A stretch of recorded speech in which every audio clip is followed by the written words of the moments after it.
আসসালামু আলাইকুম।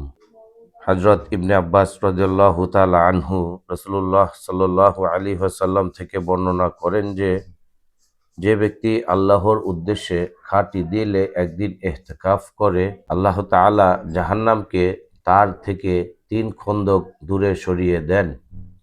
এক খন্দকের পরিমাণ জমিন থেকে আসমান পর্যন্ত দূরত্ব। হাদিসে আসিয়াছে, হযরত আব্বাস রাদিয়াল্লাহু তাআলা আনহু থেকে বর্ণিত, রাসূলুল্লাহ সাল্লাল্লাহু আলাইহি ওয়াসাল্লাম ইতিকাফকারীর ব্যাপারে ইরশাদ করিয়াছেন, ইতিকাফকারী ব্যক্তি সর্বরকম গুনাহ থেকে মুক্ত থাকে এবং তার জন্য সব ধরনের নেক আমলকারীর মতো নেকি লেখা হয়। সুবহানাল্লাহ। ব্যাখ্যা: এতেকাফকারী লাইলাতুল কদর পাওয়া নৈকট্য নিশ্চিত হয়ে যায়। এতেকাফ দ্বারা জাহান্নাম বহু দূরে সরে যায়। এতেকাফ দ্বারা যাবতীয় পাপ থেকে মুক্ত হওয়া যায়।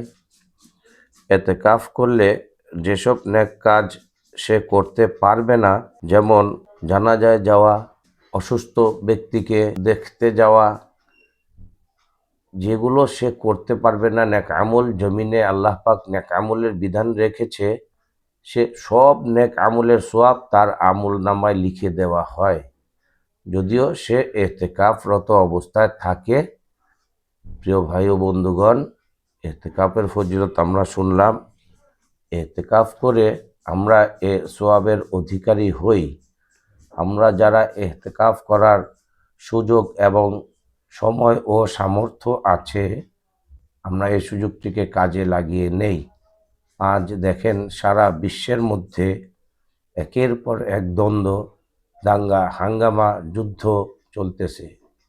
হতে পারে এ যুদ্ধ আমাদের উপর এসে আমাদের জীবন শেষ হয়ে যেতে পারে। তাই আমাদের জীবনের শেষ সময়টুকু আমরা আল্লাহ পাক রব্বুল আলামিনের ইবাদতের মাধ্যমে কাটিয়ে দিই।